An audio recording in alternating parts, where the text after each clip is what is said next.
জাতীয় ফল কাঁঠাল, লাউ সহ বাজারের বিভিন্ন সবজি দিয়ে একের পর এক চপ বানিয়ে দেশের মানুষের নজর কাড়ছেন যশোর জেলার কেশবপুর উপজেলার এই যুবক। যা খাওয়ার জন্য বাইরের জেলা হইতে মানুষ গাড়ি ভাড়া করে এসে ঘন্টার পর ঘন্টা দাঁড়িয়ে থাকে। আজ দেখাবো কি আছে এই চপের ভিতরে।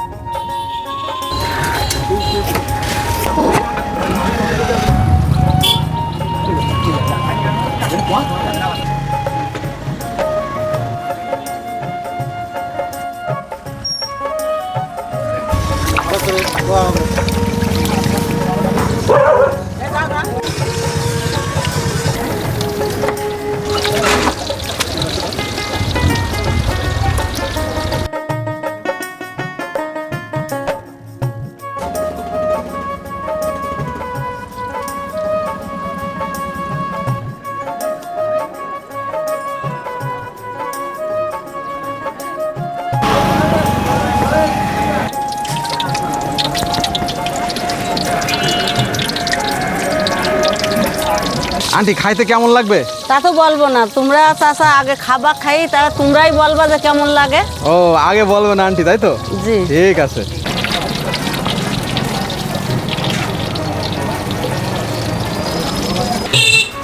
ঘোড়া লেগে গেল নাকি?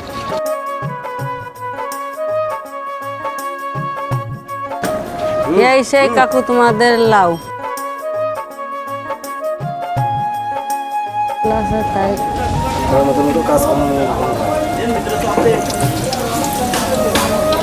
ওই মশলা দিলে কি একটু স্বাদ বেশি লাগে?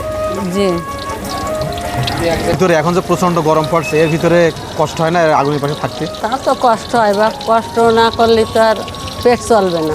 আন্টি ওর ভিতরে কি আন্টি? ওই যে টমেটো কাটলে তোমার কাকা সেই টমেটো বাজবো এখন। ও এবার চপ হবে, চপ হবে। চপ হবে। আচ্ছা ঠিক আছে দেন।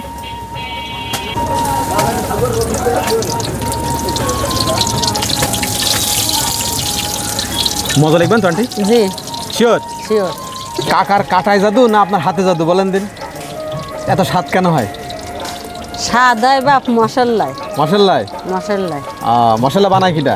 মশলা তোমার কাকাও বানায়, আমিও বানাই।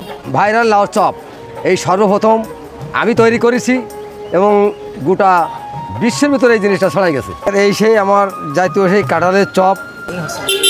আমার বয়সে সর্বপ্রথম কাঁঠালের চপ খেলাম, এত স্বাদ কখনো পাই নাই।